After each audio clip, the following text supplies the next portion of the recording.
Hi guys! What's up? It's me again, Jico, and welcome back to my channel. So for today's video about SB19 ito, ng simula at wakas era nila, at everything you need to know, kailangan yung malaman at mag-ready na ng ating inipon for last year and this year dahil ito na nga ang mga process at kumbaga mga ticketing guidelines dito sa simula at wakas sa Philippine Arena concert nila this May. Kaya don't forget talaga subscribe sa mga di pa nakasubscribe ka. Let's go.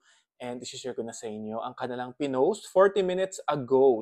So sa mga gustong basahin ko, kumbaga i-discuss natin, manood kayo. At sa mga gustong magbasa lang, go to their social media dahil pinost na nila ito. So let's, yung venue kasi, Philippine Arena is so hard. Aminin talaga natin, no? I've watched two concerts there. It was Blackpink's concert and Bruno Mars concert. Doon sa dalawang concert na yan, mas nahirapan ako sa Blackpink kasi kumbaga, na-late na kaming pasok. So yung upper box, parang ang laki pa ng pila doon sa ikutan nung hagdanan. So parang pa-start na, nakapila pa init na in all that, tapos syempre naka-suit ka, naka-OOTD ka in all, pero grabe talaga, hulas na hulas, kung hulas ang pinag-uusapan. Medyo, hindi maganda yung experience. Kaya nung Bruno Mars, maaga kami pumunta, maaga kami pumasok, at hindi na kami eme-eme, alam mo yon yung parang, let's go na sa loob and then go find the seats already and para relax na lang. So, yun. Agahan natin sa mga sana maka-avail tayo at makapanood and para iwasan yung traffic and malate sa concert. Okay. So, ito na nga guys. March 15, sabay-sabay po tayo. May nangungulit lang po. Ayan, her name is Chanel. Oh. Alright. Her name is Chanel, by the way. So, March 15, guys, 12 noon. So, ayun, sana mag-alarm tayo. Yung calendar natin is, ayan, commercial break. Ayan, si Misty. Lalaki to, pero Misty yung pangalan. Kasi kala namin babae.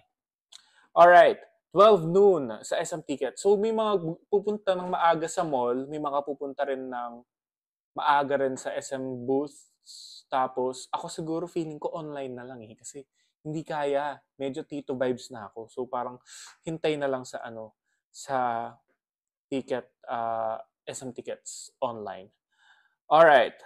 So, how much are the tickets? Nakita naman natin kung ilan yung mga section na pwede nating pagpilian. 15,000 yung pinakamataas, yung pinaka-mosh pit and VIP standing, yung pinakamalapit talaga sa SB19.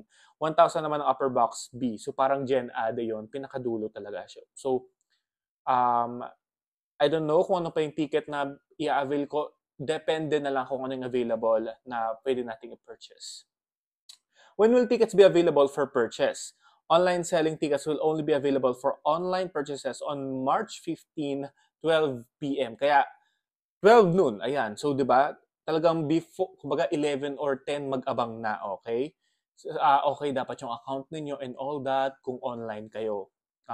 Kumbaga, ready na yung bank details nyo, credit card details nyo para dire-diretso. Outlet selling naman, all remaining tickets will be available at SM Tickets March 6th. Outlet selling. Meaning to say, mas mauuna talaga yung online.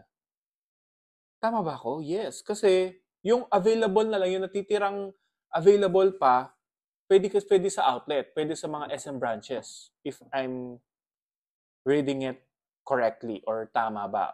Yun, correct me if I'm wrong.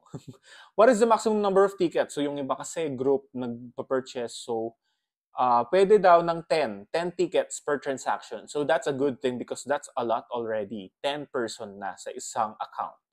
So hopefully, no? Debit or credit card, Visa, MasterCard, American Express, etc. So pwede naman halos siguro lahat. If you availed already or if you booked a concert sa Philippine Arena through SM Tickets or MOA or it can be basta't SM Tickets, I think okay naman lahat yung mga cards, debit or credit. Digital wallet, pwede rin naman GCash, PayMaya. So very, very, kumbaga, very smooth yung transaction naman dahil there's a lot na option for the payment mode. Are the tickets refundable? No, hindi daw refundable. So, syempre, no, mag-a-avail ka na rin naman lang. I-refund mo pa ba? Syempre, bebenta mo na lang if in case may something happen. So, wag naman sana na-connote. How do I choose my seat? Seats number can be selected during the tickets purchasing process. So, pwede. Pwedeng kumbaga mag-choose, di ba? Kasi sa Araneta Coliseum, yung TicketNet ba yun? Tama ba? TicketNet. Hindi ka pwede. Like, parang, dapat yun na yun.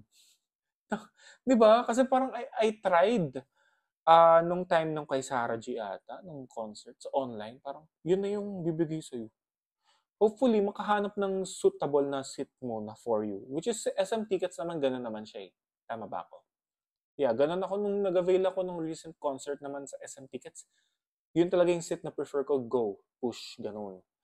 Are there discounts? Discount available for senior, PWD, national athletes, coaches, medal. Okay, so may mga Medal of Valor ID, valid IDs must be presented during the purchase. So kailangan dalhin nyo yung mga IDs nyo if you have this discount. Kumbaga options, failure to present, hindi yata pwede kapag ganon. Basta dapat it matches the information daw para yung 20% ma-avail ninyo. Ganon. What is the age limit for attendees? So, children 3 years old and above are permitted, provided they're accompanied by a ticket-bearing adult. So that may parent or may adult kayong kasama if you are 3 years old and above. So 3 years old and above, okay? Tapos, for standing section, 15 years old and above lang. 15 years old and above, mga kaibigan. Kasi nga, syempre, di ba, mahirap na baka, di ba? Tapos, additional patrons age 15 to 17 must also be accompanied with adult.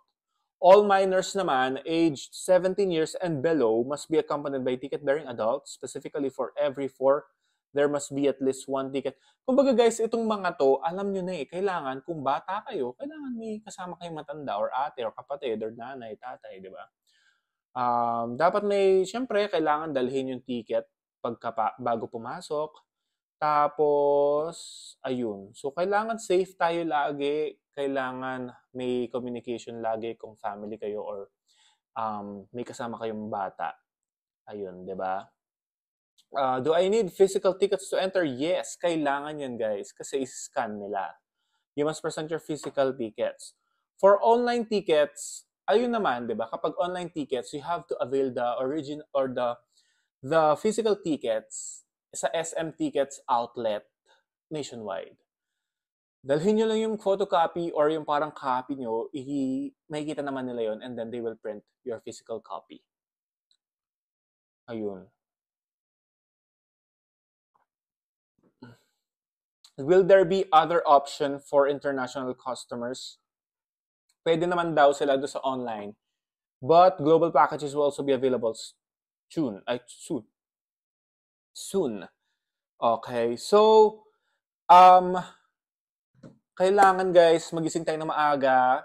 Sikapin nating makapag-create ng account or if you have an account already, just make sure that it's correct. And prepare your details.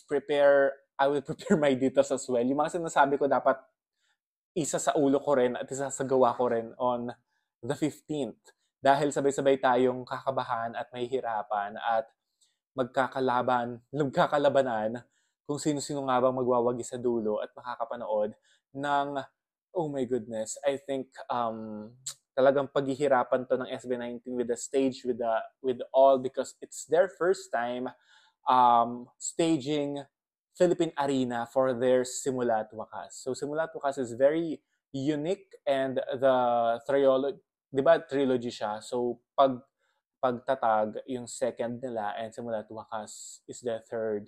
So parang I am very, very, very, very, very, very, very, very, very excited for this one, and I hope you guys can, prepare as well, and let's see So, sino nga ba magwawagi at sana hopefully makakuha din tayo ng tickets lahat. Because 55,000 is 55,000. But fans ng SB19, parang doble and million na, kumbaga, all around the world. And we don't know, baka yung mga ibang bansa mga karating like Singapore, mga fans sa Singapore, sa Asian countries will go here as well to to watch their first ever kickoff ng simula at wakas sa Philippine Arena. So hindi to biro, so we have to prepare and make sure na sana maka-avail tayo on the 15th, 12 noon, 12 noon, hindi 12 midnight, 12 noon, hapon, okay? Ayun, PM. Baka ako yung nagkamali, 12 a.m. pala eh. Ayun, so mga 18, mag-ingay, let's see your thoughts, comment, magkwentuhan tayo, at sa mga gustong by group, mas maganda, sama niyo ako. Kasi baka wala akong di ba? Makuha at least kayo 10 tickets per one So yeah. So strategy na lang, strategize and all so that makakarating tayo sa dulo at makakarating tayo sa Philippine Arena at mapanood ang first ever kick-off ng simula at wakas era ng SB19 this coming May 31, if I'm not mistaken. May 31, 2025. So yeah, there have it guys. Thank you for watching. Don't forget to like and subscribe. And for more updates, don't forget to follow me and my second channel, Mr. People Fanboy. Thank you very much.